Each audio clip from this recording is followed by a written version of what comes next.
How a 68-year-old retiree started a business in 6 months. Sarah's sweet success. This is the story of Sarah, a 68-year-old retiree from a small town in Ohio, who always loved to bake. Her apple pies and chocolate chip cookies were legendary among family and friends. After retiring, Sarah found herself with a lot of free time, but also a touch of boredom. She began looking for a way to not only keep herself busy but also supplement her pension. One day, when a friend once again praised her baking and suggested she sell it, Sarah wondered, why not? This is how her sweet business began, which she created in just 6 months. Do you know of any cases where a retiree started their own home-based business? Share your stories in the comments. Step 1. Research and planning the basics, months 1 to 2. Sarah's first step, as a true retiree entrepreneur, was thorough research. She learned about the local Cottage Food Laws in Ohio. These laws allow producers to prepare certain types of food, usually those that don't require refrigeration, in a home kitchen and sell them without a strict commercial license. She found out that her beloved cookies, muffins, bread, and some pies fell under these rules. This was excellent news for her future business. Next, Sarah put together a simple but effective business plan. She identified her star products: apple pies, chocolate chip cookies, banana bread, and blueberry muffins, focusing on time-tested recipes. She carefully calculated her pricing, taking into account the cost of ingredients, packaging, her time, and electricity to ensure a profit. A large cookie cost $2, and a pie was $20. For marketing, she planned to use the local farmers market and word of mouth.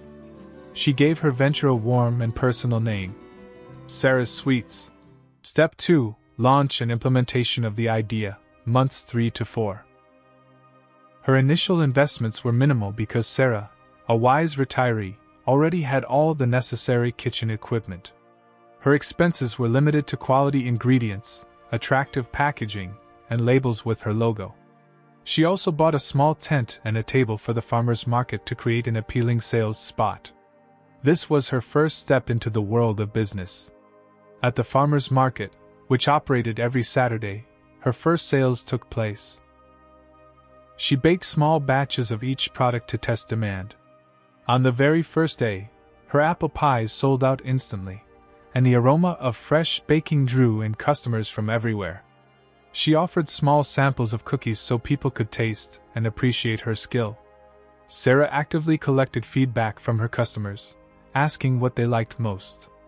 This is how she learned about interest in gluten-free baking and began experimenting with new recipes, demonstrating flexibility.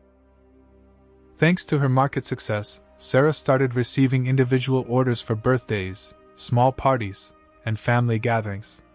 She created a simple order sheet, clearly listing prices and turnaround times, and requested upfront payment for larger orders. Word-of-mouth marketing proved to be the most effective. Satisfied customers happily told their friends, neighbors, and acquaintances about her delicious treats. Her granddaughter helped her set up a simple Facebook page, where Sarah posted appetizing photos of her baked goods and announced her presence at the market, expanding her reach. To avoid overworking herself, Sarah began carefully managing her time and production. She planned her week. Some days were dedicated to buying fresh ingredients from local farmers and stores, others to intense baking and packaging. She quickly realized that it was crucial not to overload herself, as this business was meant to bring joy, not stress. So, Sarah set a realistic limit on the number of orders, ensuring the high quality of each product and maintaining a balance between work and personal life. This demonstrated her sensible approach to business. Step 3. Overcoming challenges and growth, months 5 to 6. Even in Sarah's sweet business, there were challenges. She quickly faced growing demand, which sometimes exceeded her capacity. Sarah decided it was better to turn down a few orders than to compromise on quality or become exhausted. She began taking orders in advance, offering booking dates. Sarah also noticed seasonality in sales. They significantly increased during holidays. She started preparing special holiday offers such as themed cookies and gift sets, which allowed her to maximize profit during peak periods. Competition at the market didn't scare her. Sarah, as an experienced retiree, focused on her strengths, unique family recipes, using fresh local ingredients, and sincere, friendly communication with customers. Her reputation for quality and delicious products was her main asset.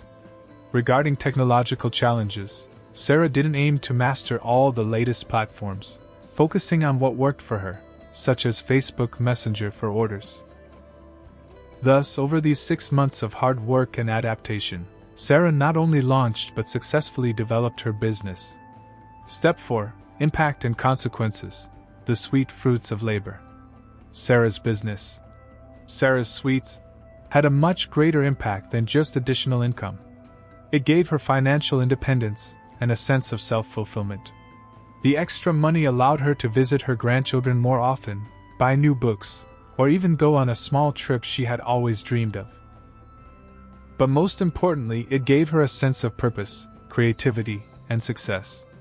The farmers' market became a center of social integration for Sarah. She met new people, chatted with old acquaintances, and exchanged recipes and life stories. Her stand was a magnet, always exuding a warm, homey atmosphere, which significantly improved her social life and combated the feeling of isolation that sometimes comes with retirement. Sarah's story, as an active retiree, became a source of inspiration for others in her town. Seeing her success and satisfaction, other retirees began to wonder how they could turn their hobbies into small businesses. Sarah gladly shared her experience, offering advice on cottage food laws and encouraging them to try. She became a true example of entrepreneurial spirit, regardless of age. One day, when Sarah's granddaughter came for summer vacation, she found herself fascinated by the baking process. Sarah gladly began passing on her knowledge and secrets, from kneading dough correctly to choosing the best apples for a pie and making the perfect cookies. This not only strengthened their relationship but also gave Sarah hope that her culinary legacy would live on, perhaps even as a family business. Sarah, who once felt bored after retirement, now led a rich and meaningful life. Her successful retiree proved that age is just a number, and passion, hard work, and a willingness to learn can open new doors even in later years. She didn't just bake delicious treats, she baked joy and shared it with her community, adding flavor not only to her baking but also to her life. Roadmap for Retirees. Step by step. Sarah's story illustrates the practical steps any retiree can take to start their own home-based business. Study local laws. This is the first and most crucial step. Learn about the cottage food laws in your state and county. This is critically important, as rules can vary greatly. They determine what exactly you can bake at home, where you can sell, e.g., only at farmers' markets, fairs, or if online sales are also allowed, and what labeling requirements apply to your products. Identify your star products. Think about what you do best and what your friends and family already love. Start with 2 to 3 of your most popular items that you prepare with ease and pleasure, and then, as demand grows, gradually expand your assortment. Calculate costs and set prices. Don't forget about all expenses, the cost of ingredients, packaging, your time, and electricity. Review competitor prices to ensure your offer is attractive yet profitable. Make initial investments.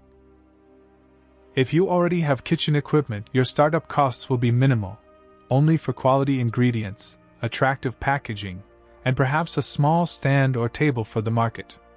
Obtain necessary permits. If required, some states may require minimal business registration or completion of a short food safety course.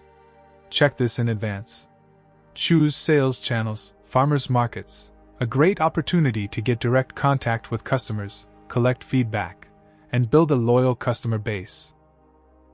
Local fairs and festivals, another opportunity to sell and promote your products. Word of mouth, encourage friends and family to spread the word about you. Satisfied customers are the best advertising.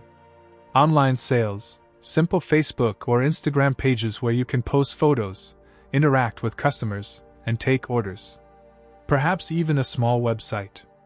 Local cafes/shops, If permitted by law, some small establishments might be interested in collaborating and selling your baked goods. Packaging and branding. Make your baked goods not only delicious but also visually appealing. Quality packaging and simple, yet charming, labels with your name will add professionalism and recognition. Customer service. Be friendly, open to feedback, and always ready to adapt to your customers' needs. A friendly attitude builds repeat customers. Financial record keeping. Even if the income is small, keep simple records of your income and expenses. This is important for understanding the profitability of the business and for tax declarations. Don't forget about rest. Remember that this is a hobby that generates income, not an exhausting job. Don't overwork yourself, set realistic production volumes, and enjoy the process. Sarah's story is a vivid example of how a passion for baking can transform into a profitable and enjoyable way to earn for retirees in America, adding flavor not only to their baked goods but also to their lives, filling them with new meanings and connections.